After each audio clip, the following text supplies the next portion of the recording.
Hello बच्चों, तो आज हम पढ़ेंगे prove that root 3 is an irrational number, क्योंकि ये बहुत अच्छा टॉपिक है और आपके पेपर में भी आता है तो और आने वाले यूट्यूब में भी आएगा। तो आज हम स्टार्ट करते हैं। Root 3 is an irrational number, इसको प्रूव करना सीखेंगे। देखिए बहुत अच्छे से समझ में आएगा जिसको पेशेंस है, ठीक है। चलिए तो आज शुरू करते हैं। Root 3 is an irrational number. Done. तो हम root 3 is an irrational number.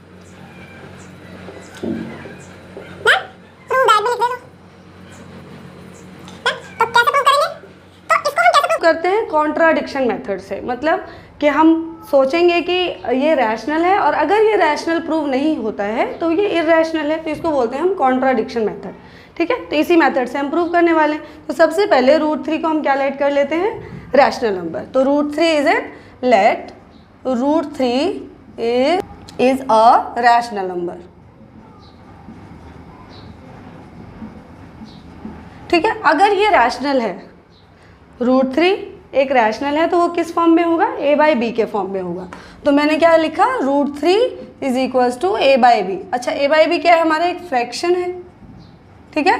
तो मतलब कोई भी नंबर जो रैशनल होता है वो फ्रैक्शन के टर्म में होता है, तो इस वजह से हमने इसको क्या लिख लिया, a by B is a fraction, यानी कि रैशनल नंबर, ठीक है। अगर ये रैशनल है तो क्या होगा, यहाँ पर हमें रीज़न लिखना है इसका कि अगर ये रैशनल है तो ये क्यों रैशनल है, ठीक है। ए एंड बी यहाँ पर क्या है, A and B is a coprime, ठीक है। क्या है, को प्राइम। अच्छा, को प्राइम क्या होता है, ऐसे दो नंबर्स जिनके बीच में एक के अलावा कोई भी फैक्टर ना हो, जैसे 3 और 5। 3 और 5 क्या है, को प्राइम है। जैसे 6 एंड 7 क्या है, को प्राइम है। क्यों, ये दोनों अलग अलग टेबल से ही जाएंगे और 1 से जाएंगे दोनों, ठीक है। तो दोनों में क्या है, एक ही कॉमन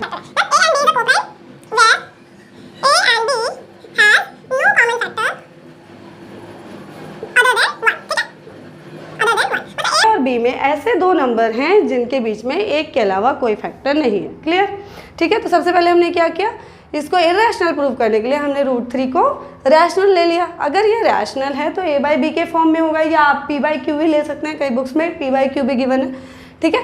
तो मतलब सेम ही है दोनों का। अगर ये फ्रैक्शन वे में है तो ये क्या होगा, ऐसे नंबर a और b क्या होंगे, हमेशा को प्राइम होंगे। को प्राइम का मतलब समझ में आ गया। तो मान लो ये 3/5 है, तो 3/5 इज अ को प्राइम नंबर और ये क्या है, रैशनल भी है। Done, clear. आगे क्या करेंगे, इसको थोड़ा सा सॉल्व कर लेते हैं। b को उधर लेके गए तो क्या आ गया, root 3b is equals to a। Done. अब क्या करेंगे, squaring both side, squaring both side. Squaring both side किया तो क्या आ गया, रूट 3b का होल स्क्वायर और a का होल स्क्वायर, ठीक है। तो रूट 3 का स्क्वायर 3b का स्क्वायर b स्क्वायर और a स्क्वायर। डन, यहाँ तक कोई दिक्कत नहीं। अब इस 3 को उधर लेके जाएंगे तो b स्क्वायर क्या आ गया, a square divided by 3।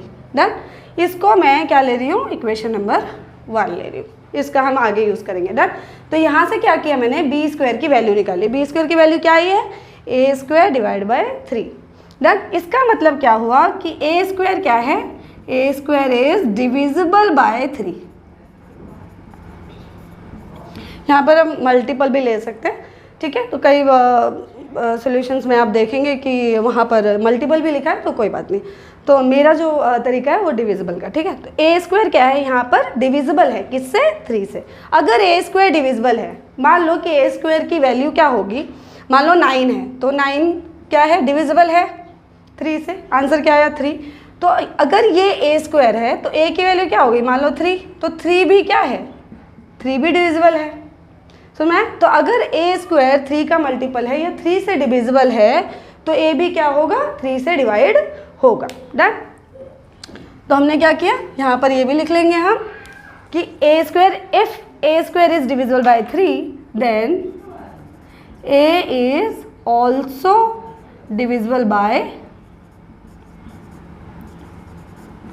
3। Clear, यहाँ तक क्या किया हमने, रूट 3 को a बाई बी लिया, then root 3b is equals to a हो गया, एंड स्क्वायरिंग बोथ साइड किया तो क्या आ गया, रूट 3b का whole square equals to a square. फिर b स्क्वायर की वैल्यू हमने यहाँ से निकाल ली, a स्क्वायर डिवाइड बाई 3। तो इसका मतलब क्या हुआ कि a square is divisible by 3, then a is also divisible by 3, ठीक है। इतनी बात क्लियर हो गई है, तो आगे भी समझ में आएगा। डन। अगर a डिविजिबल बाय 3 है, if a is divisible by 3 मतलब 3 से डिविजिबल है, ठीक है। तो मैं मान लो कि मैंने डिवाइड किया तो कुछ ना कुछ मेरा रिमाइंडर आ रहा था ना। मान लो कि a की वैल्यू 3 है और 3 से मैंने डिवाइड किया तो क्या आ रहा है मेरा रिमाइंडर, 1 आ रहा है। रिमाइंडर 0 आ रहा है, क्वेश्चन क्या आ रहा है हमारा, 1 आ रहा है।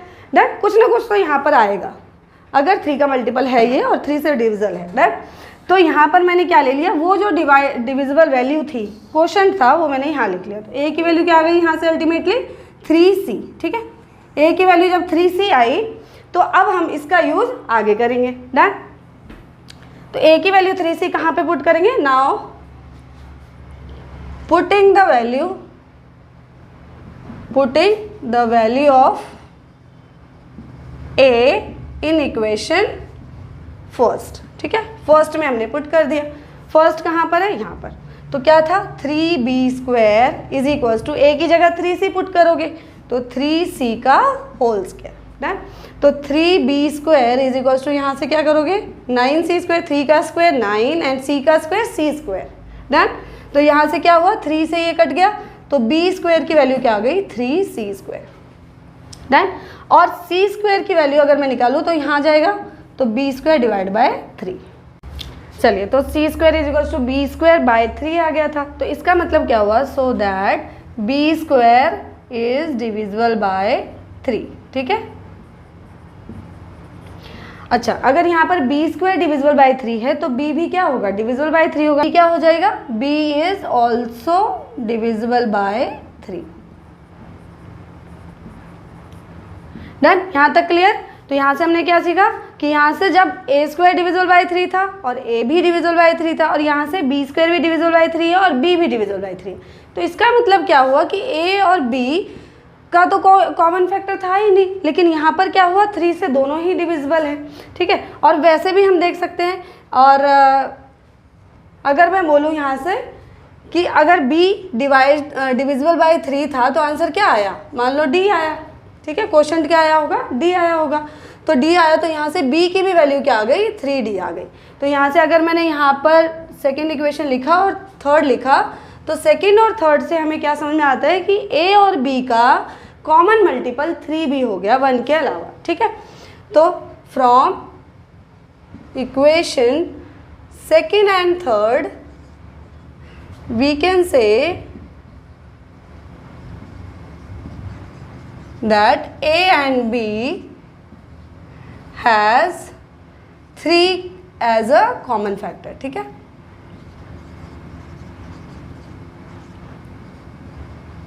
डन, तो यहाँ से 3 भी कॉमन फैक्टर आ रहा है, लेकिन हमने सबसे पहले ऊपर क्या लिखा था कि a and b has no common factor other than 1, तो 1 के अलावा 3 भी कॉमन फैक्टर आ गया। तो ये क्या हो गया, कॉन्ट्राडिक्ट हो गया।